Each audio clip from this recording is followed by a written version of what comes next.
Hello friends, myself Ritika Sharma and welcome back to my channel NCERT mathematics. हमने last video में 11.1 के कुछ questions को कवर अप कर लिया था और लास्ट वाले क्वेश्चन पे एक्चुअली लाइट चली गई थी तो थोड़ी सी कैलकुलेशन रह गई थी, वो आप खुद कर लेना। उसमें शायद बस डिवाइडिंग पार्ट रह गया था, डिवीजन वाला पार्ट रह गया था और उसमें इक्वेशन 1 में बस वैल्यू पुट करनी तो आपको आपका आंसर मिल जाएगा। उसको कर लेना, कैलकुलेशन पार्ट है, इतना आप कर सकते हो। आते हैं नेक्स्ट क्वेश्चन पर, यानी कि इस वीडियो के पहले क्वेश्चन पर। 7th क्वेश्चन क्या कहता है आपसे? The code of a circle of radius 12 centimetre. Again कोई सर्किल है और उसकी कोड है, ये इसकी कोड है ए बी मान लो। सर्किल की कोड है, रेडियस आपको दे रखी है 12 सेंटीमीटर।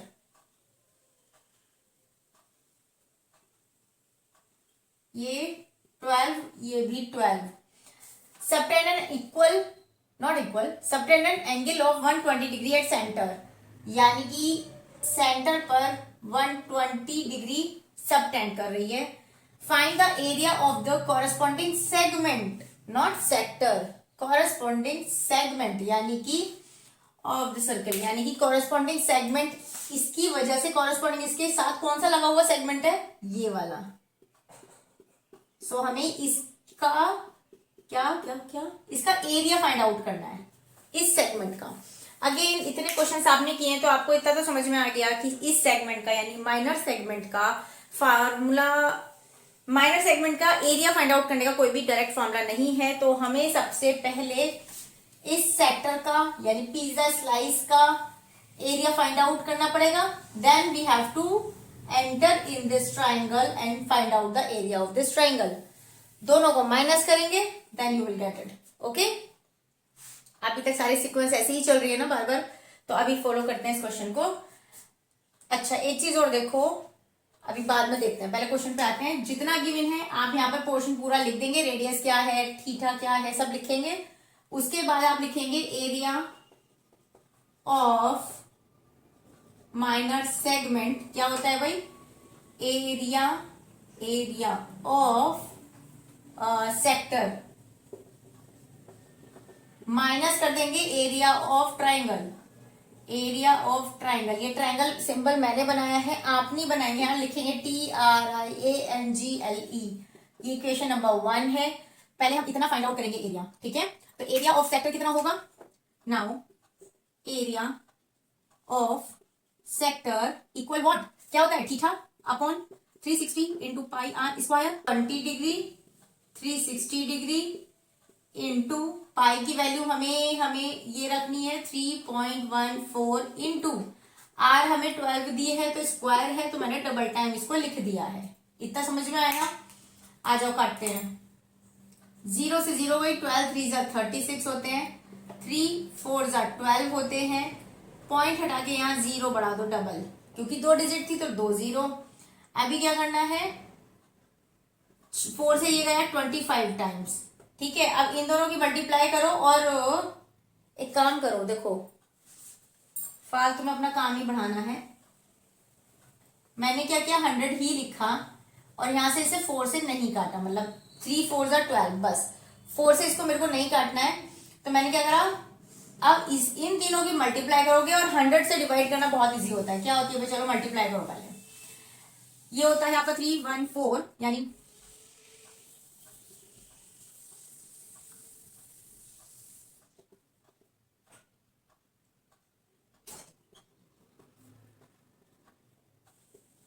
ये याद है इसकी मल्टीप्लीकेशन 15074 अपॉन 100 है। 2 0 है ना, तो पीछे से 2 डिजिट छोड़ के पॉइंट बढ़ा दो, यानी कि 150.74 सेंटीमीटर स्क्वायर आ गया। अगर मैं वहां पर इसे 4 से 25 से काटती तो फिर मुझे 25 से भी उसे डिवाइड करना पड़ता, कैलकुलेशन और थोड़ा लेंथी हो जाती। यहाँ पर थोड़ी कैलकुलेशन इजी हो गई आपकी। अभी दूसरा काम क्या है मेरे पास? दूसरा काम क्या होगा मेरे पास? मेरे पास एरिया ऑफ ट्राइंगल निकालना। एरिया ऑफ ट्राइंगल कैसे निकलेगा? देखो, क्योंकि यहाँ 60 डिग्री तो है नहीं, तो इक्विलेटरल ट्राइंगल का मतलब नहीं उठता। अगर मैं यहाँ पर बेस भी, मतलब ये भी अगर मैं ड्रॉ करती हूँ, यहाँ पर एक परपेंडिकुलर ड्रॉ करती हूँ इस कोड पर, तो ये 90 डिग्री होगा।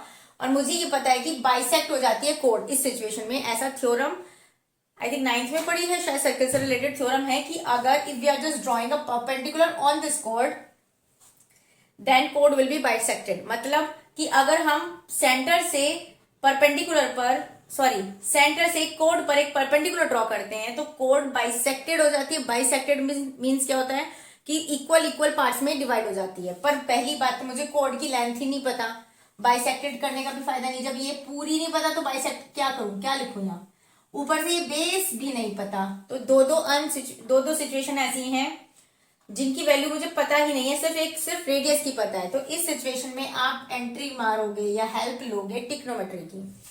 ट्रिग्नोमेट्री क्या कहती है इस सिचुएशन में, ये अगर मैंने मान लो एम मान लेते हैं इसको।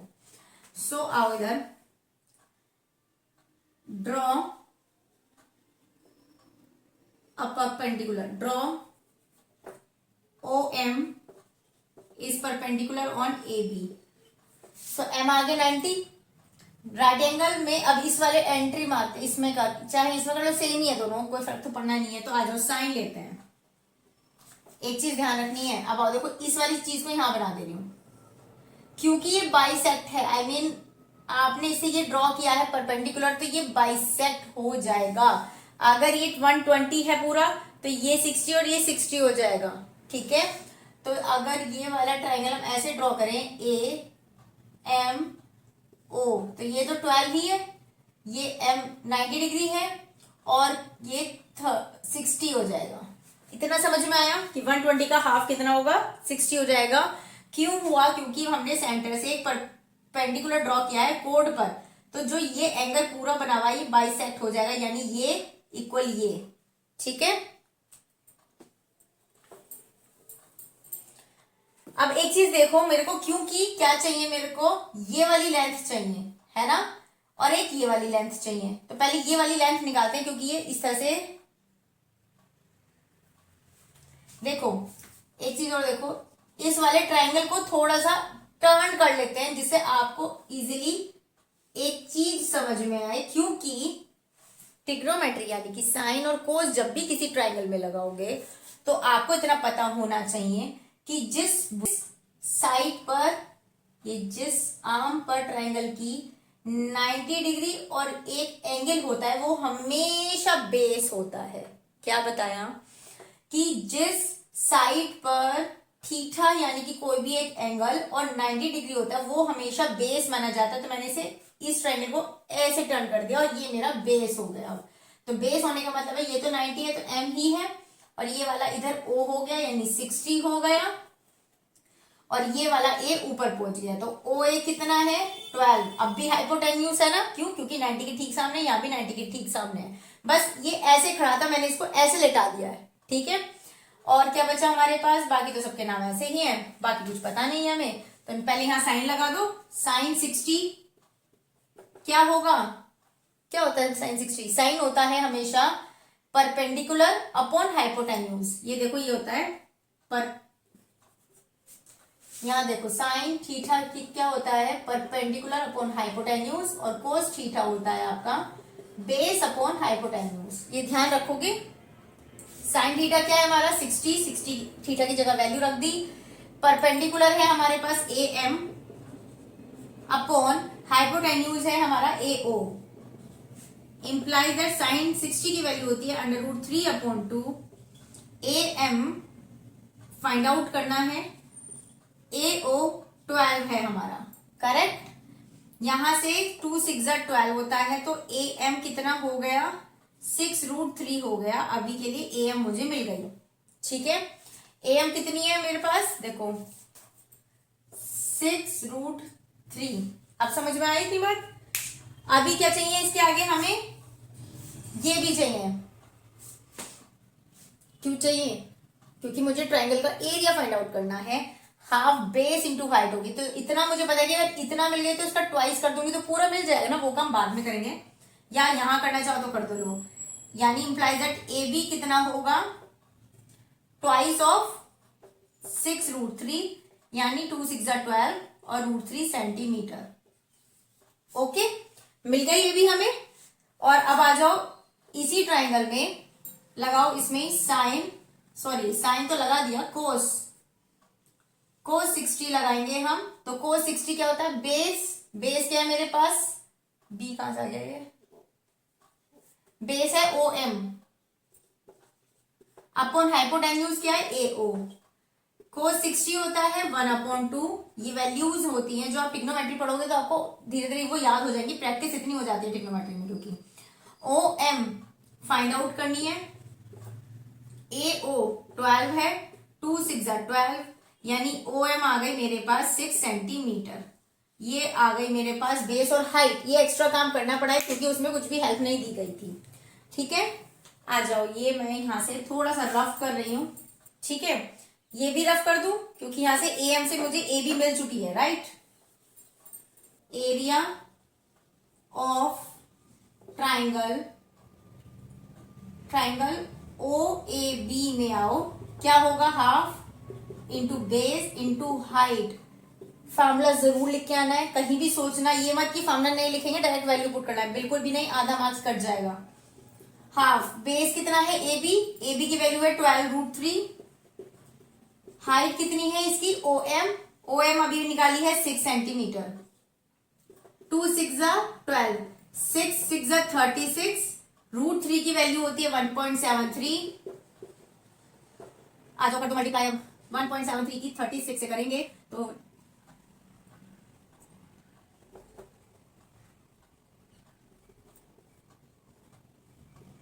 2.1 ये लगा दिया तो 62.28 आ गया सेंटीमीटर स्क्वायर। अब इक्वेशन 1 में इसकी वैल्यू पुट कर दो, area of minor segment equal होगा, एरिया ऑफ सेक्टर क्या था हमारे पास, यही था आई थिंक 150.74 माइनस ये रहा आपका ट्राइंगल का, करोगे जब माइनस 28 इसके नीचे आएगा,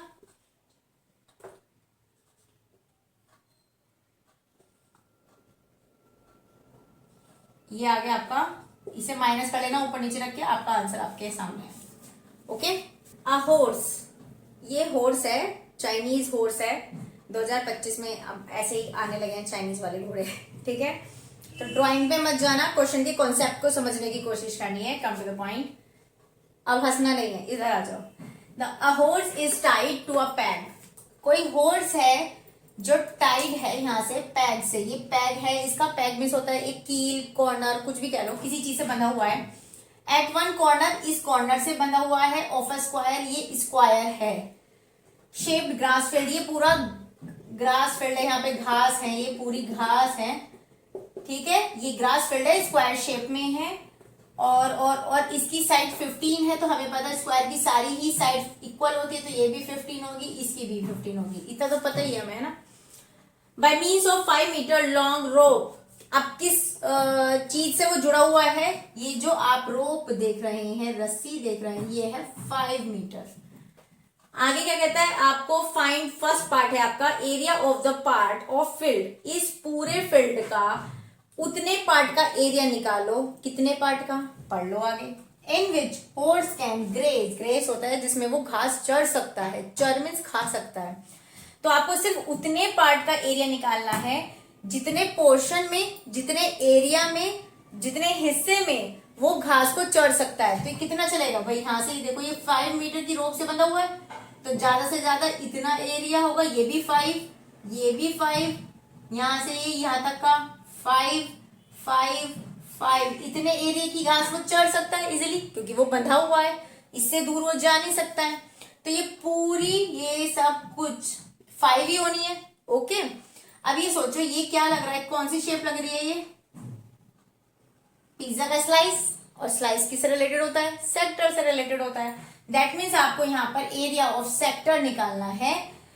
हमें बस एक चीज नहीं पता, एक चीज और सुनो, अगर ये सब 5 मीटर की रोप से कनेक्टेड है, तो ये इसके अंदर की ये भी तो 5 होगी, ये भी तो 5 होगी, करेक्ट। तो रेडियस क्या आ गई, यहाँ इनडायरेक्टली पता लग गई 5 सेंटीमीटर या मीटर, 5 मीटर। ओके, दूसरा हमें सेक्टर निकालने के लिए एंगल चाहिए होता है, और हमें पता है कि स्क्वायर के चारों कॉर्नर्स 90 डिग्री बनाते हैं, तो मिल गया हमें सब कुछ। आ जाओ, पहले गिवन में क्या लिखोगे, गिवन में हमें लिखना है in square ABCD B C D. A B C D में एंगल ए इक्वल है 90 डिग्री क्योंकि स्क्वायर है।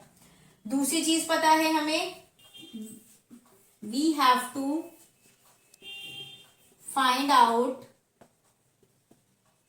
फर्स्ट पार्ट है एरिया ऑफ पार्ट यानी कि sector in which horse can graze। ठीक है, so for that area of that part theta upon 360 pi r square, here r will be 5 meter, implies that क्या निकलेगा, area equal theta है हमारे पास 90 degree upon 360 degree into pi की value कुछ नहीं दी है तो 22/7 रख लो, इंटू आर क्या है हमारे पास 5 इंटू 5 करो वैसे, 0 से 0 गई, 9 4 जा 36, 4 से कटा, बाकी तो कुछ कट रहा है, 2 2 जा 4, 2 1 जा 1, दैट्स इट। 11 5 जा 55, 55 5, 11 5 जा 55, 55 5 जा हो जाएगा, 5 5 जा 25, 2 5 5 जा 25, 27 है ना, अपॉन में क्या बचा, 2 7 जा 14, कर वैसे डिवाइड, 14 1 जा 135,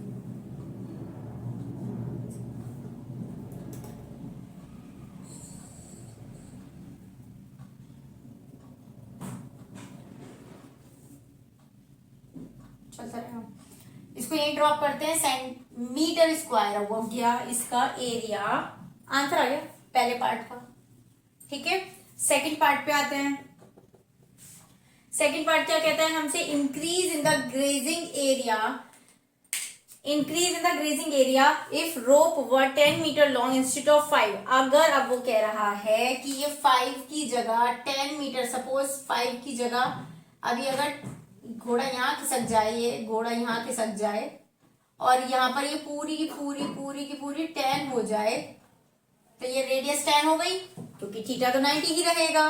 तो अब फिर से एरिया निकालो और इस वाले को उसमें से माइनस करना, जिससे ये पता लग जाए कि इंक्रीजिंग पोर्शन कितना हुआ है, क्योंकि यहाँ तक था ना हॉर्स, यहाँ तक का एरिया खा सकता था, अपना ग्रेजिंग कर सकता था। उसके बाद जब रेडियस बढ़ाओगे तो रोप लंबी हो जाएगी, तो फिर वो इतना एरिया की वो खा पाएगा। तो जब पूरे का एरिया निकालोगे इतना माइनस करना, तो ये पोर्शन जो आया है ये ग्रेजिंग का इंक्रीजिंग पोर्शन होगा। अगर वो डायरेक्ट बोलता है कि बस find the area of grazing, find the area of grazing part if rope were this, तो बस डायरेक्ट फिर इसका पूरे पोर्शन का एरिया निकालना है। लेकिन उसने एक वर्ड इंक्लूड कर दिया, इंक्रीज वाला एरिया निकालना है। ठीक है, तो टोटल में से माइनस करोगे ये वाला, जिससे ये पता लगेगा कितना इंक्रीज हुआ है। करो इसको सेम कि इफ नाउ रेडियस इक्वल हो गई 10 metre, implies that area of grazing part by horse क्या होगा, थीटा अगेन यहाँ फॉर्मूला लिखोगे पूरा, theta upon 360 into pi r square, space कम है तो मैं डायरेक्ट कैलकुलेशन कर रही हूँ। तो थीटा क्या है 90 डिग्री, 360 ऑलरेडी है, पाई की वैल्यू है 22/7, आर कितना है 10 इंटू 10। अब इसे कट करो, जब इसे 0 से 0 कटेगी तो 9 4 जा 36 और 4 से ये गया 2 1 जा 2, 2 2 से ये हो गया, 2 से ये गया 5 टाइम्स और तो कुछ नहीं जा रहा है, तो 11 5 जा 55 इंटू 550/7 आ जाओ, ये हो जाएगा आपका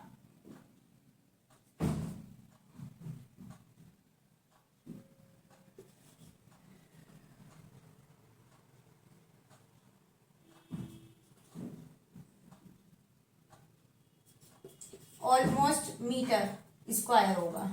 implies that increase in grazing area आ जाएगा आपका 78 57 माइनस 19.62 आ जाएगा, इसे माइनस कर देना, आंसर आ जाएगा। Okay, a ब्रूच is made with silver wire in the form of a circle. एक सर्किल की फॉर्म में कोई ब्रूच बना हुआ है जो सिल्वर वायर से बना हुआ है विद डायामीटर 35। ये पूरा डायामीटर 35 दिया हुआ है। वायर इज ऑल्सो यूज, देखो वायर का यूज इसने यहाँ सिल्वर वायर का एक सर्किल में तो किया ही किया है वायर का यूज, साथ ही साथ इस वायर का यूज इसने 5 डायामीटर्स बनाने में भी किया है। और वो 5 डायामीटर्स कौन है? 1 2 3 4 और ये 5। ठीक है, तो ये 5 मीटर डायामीटर बनाने में भी सिल्वर वायर यूज किया है और ये सर्किल बनाने में भी सिल्वर वायर यूज किया है। अब ये जो डायामीटर्स हैं ये डिवाइड करते हैं सर्किल को 10 इक्वल पार्ट्स में। काउंट कर लो, 1 2 3 4 5 6 7 8 9 10। ठीक है, तो आपको पहला पार्ट कहता है कि total length of silver wire बतानी है। कैसे निकलेगी? देखो, सबसे पहले यहाँ पर फर्स्ट पार्ट में गिवन में क्या है, यहाँ लिख देना पूरा। क्या लिखोगे? डायामीटर गिवन, डायामीटर है 35 मिलीमीटर, इम्प्लाइज दैट हमें हमेशा रेडियस की ही जरूरत पड़ती है। 35/2 कर लेते हैं, इसे सॉल्व मत करना क्योंकि वो फ्रैक्शन बनेंगे तो आपस में कट जाएंगे। और 5 डायामीटर से 10 इक्वल पार्ट से ये सब बताया गया। ये लिख देना पूरी लैंग्वेज की wire is use in making 5 diameters of equal part which divide the circle in equal parts 10। तो अभी सबसे पहले फर्स्ट पार्ट पे आते हैं। लेंथ ऑफ सिल्वर वायर कितना होगा भाई? मैंने क्या कहा है कि मुझे एक वायर है मेरे पास, बहुत बड़ा सा वायर है। ठीक है, ये वायर है मेरे पास, मैंने इस वायर को मोड़ के एक सर्किल बना दिया। खोलूंगी तो ये वायर की लेंथ हुई, करेक्ट? यानी ये लेंथ जितनी भी है इसको मैंने मोड़ के एक सर्किल बनाया है और सर्किल यही तो हुए, तो ये सर्किल की बाउंड्री ही तो हुई। सर्किल की बाउंड्री को ही हम मैथ्स की लैंग्वेज में क्या बोलते हैं? सर्किल के रिगार्डिंग सरकमफेरेंस। इतनी बात समझ में आई? सरकमफेरेंस का फॉर्मूला क्या होता है? 2πr। समझो 2πr तक कैसे पहुंचे। कोई वायर की लेंथ है, ये मैंने इसे मोड़कर सर्किल बनाया इस फॉर्म में। सर्किल बनाया दैट मीन्स ये सर्किल की बाउंड्री बनाई है। बाउंड्री को मैथमेटिकल लैंग्वेज में सर्किल के रिगार्डिंग सरकमफेरेंस कहते हैं और सरकमफेरेंस का फॉर्मूला होता है 2πr। ये तो बन गया सर्किल। अभी उसने वायर किस में यूज किया है? उसने ये 5 बना दिए डायामीटर, 1 2 3 4 5 डायामीटर और बनाए। अभी डायामीटर लूंगा क्या मैम? ये सेंटर है, इतना बड़ा मेरा, तो 5 डायामीटर बनाए हैं प्लस 5 डायामीटर लिख दूं, चलेगा? आओ अब इसे सॉल्व करते हैं। 2π की वैल्यू कुछ उसने कहा नहीं, तो 22/7। r है मेरे पास 35/2 प्लस 5 इंटू d कितना है? 35। अब यहाँ पे 35/2 मत रख देना क्योंकि यहाँ r नहीं है, d है। d डायामीटर बनाया ना हमने, तो d की वैल्यू क्या थी? 35 कट रहा है, 7 5 35, 2 गया, क्या बचा? 22 5 110 होता है, नीचे कुछ बचा नहीं। इसकी मल्टीप्लाई करोगे तो 5 5 25, 2 5 3 15 16 17, यानी कि ये आ गया 5 8 और 2 सेंटीमीटर मीटर मिलीमीटर। तो पहला पार्ट क्या था? आ गया लेंथ हमारे पास। सेकंड पार्ट क्या कहता है? Area of each sector. Each sector का मतलब हुआ हमें एक ही सेक्टर का एरिया निकालना है क्योंकि ये सारे आपस में इक्वल हैं, करेक्ट? सेक्टर का एरिया क्या होता है? थीटा चाहिए, थीटा पता नहीं है, कैसे निकालेंगे एरिया? मतलब एंगल। सो फॉर फाइंडिंग, ऐसा हम कर चुके स्टार्टिंग के क्वेश्चंस में, for finding angle total area क्या होता है भाई? सॉरी, टोटल का सर्किल का वो एंगल कितना होता है? I mean total angle 360 degree का होता है। और एक बात मुझे बताओ, ये कितने इक्वल पार्ट्स में डिवाइडेड है? 10, तो अपॉन 10 कर दो, एंगल आ जाएगा। ठीक है, पूरा एंगल, यहां से पूरा एंगल क्या है? 360 का है ना, तो टोटल ही हिस्से कितने लिए हमने? tan ले लिए, 0 से 0 का, यानी 36 डिग्री आ गया आपका angle. So implies that area of each sector equal होगा theta upon 360 into pi r square. पूरा लिखोगे यहाँ पर. यहाँ पे मैं डायरेक्ट लिख दे रही हूँ 36 डिग्री 360 डिग्री पाई, और आर कितना है 35 अपॉन 2 इंटू 35 अपॉन 2. करो भाई. 36 से ये गया पूरा 10 टाइम्स, 2 से ये गया 11 टाइम्स, 7 से ये गया 5 टाइम्स, 5 से ये गया 2 टाइम्स, और कुछ नहीं जा रहा ना. बस अगर कहीं कुछ गड़बड़ लगे तो वहां पे अपने आप नोटबुक में करेक्शन कर लेना, ठीक है. 11 5 जा 55, 3 11 5 जा 55 का 5, 11 3 जा 33 और 5 38, और नीचे बचा 4 4 9 जा 36, 2 4 6 जा 24.25 आ जाएगा मिलीमीटर स्क्वायर, राइट. स्क्वायर आ गया, ठीक है. तो क्योंकि आज के क्वेश्चंस थोड़े से लेंथी थे पर इंपॉर्टेंट क्वेश्चन है सारे, ठीक है. तो ये सारे बेस्ड फॉर्मूला ही हैं, बस थोड़े से इनडायरेक्ट फॉर्म में दिए हुए हैं, तो आपको ये समझना पड़ेगा, अच्छे से प्रैक्टिस करना इन क्वेश्चंस की, क्योंकि लेंथी है. तो इस वीडियो में आज हम यही रहने देते हैं. नेक्स्ट वीडियो में आगे के क्वेश्चंस को कवर अप करेंगे. वीडियो अच्छी लगी हो तो लाइक शेयर सब्सक्राइब नहीं भूलना है, करते रहना. तब तक के लिए